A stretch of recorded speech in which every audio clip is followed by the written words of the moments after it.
And now we want to get back to some breaking news that we told you about at the very beginning of the show regarding the Chicago City budget. About 30 minutes ago, Mayor Brandon Johnson released his projection, and that projection is stating he is facing a nearly $1 billion shortfall for next year's, the 2025 budget. Joining me now to talk about it is the chairman of the city's council's budget committee, 28th Ward Alderman Jason Ervin. Thanks so much, Alderman, for being with us this morning. We appreciate it. Thank you for having me. So this shortfall, projected at almost $1 billion, over $900 million, is almost twice the shortfall the mayor faced in his first year in office. And he says he wants to balance the budget without harm to everyday people. So how does he do that?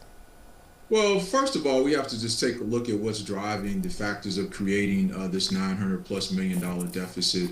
I know some of the challenges that we face, primarily one from the Chicago public school system, the others from revenue shortfalls from the state, have created portions of this deficit. However, we still have to manage our public safety contracts with police and fire, as those are coming up as well. So I think that we get there. The goal, of course, is not to harm anyone in the process. However, we must make some tough decisions as to potential cuts in expenditures or raises in revenue. Well, I mean, I know last year the mayor relied on several one-time fixes, right, to balance much of the shortfall then, which was much smaller. So could the city be looking at more permanent revenue hikes, though, like raising property taxes, especially at a time when so many people say they can't even afford to pay the property taxes they're facing right now?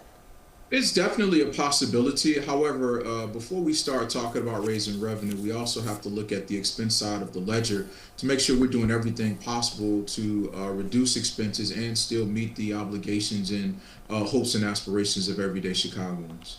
Could we be looking at fees, perhaps? I mean, you've got the red light cameras, you've got, right turn on red sort of things. Are we looking at the potential of raising fees to try to shrink that budget hole?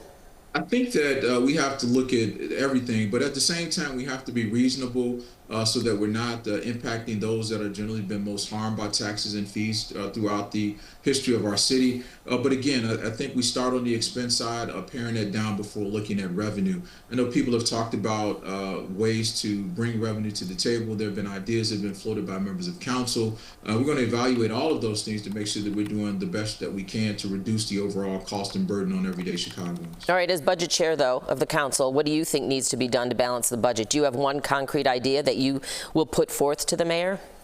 I think we need to look at a couple of options. Number one, there may be some taxes that could be reduced to actually spur greater development of our revenue. I'll use one for an example. We have one of the highest cigarette taxes in the country, which has caused us a little more pain. I know it was one designed for one thing. However, it's had an inverse effect, and it's had impact on communities such as mine, where we have illegal cigarette markets and other things. And I think that by lowering taxes, we would increase revenue and also solve another problem as it relates to public safety. So I think that those types of ideas that we need to put on the table. Number one, we need the revenue. Number two, we need to do what we can to impact public safety. And that's something, in my opinion, that would give us a 2-for-1. Okay, I know there's a lot to unpack and certainly a lot to discuss over the next month and a half before the mayor proposes his budget. Alderman Jason Ervin, also the chair of the City Council Budget Committee, thanks so much for joining us this morning. I hope you'll come back. Thank you.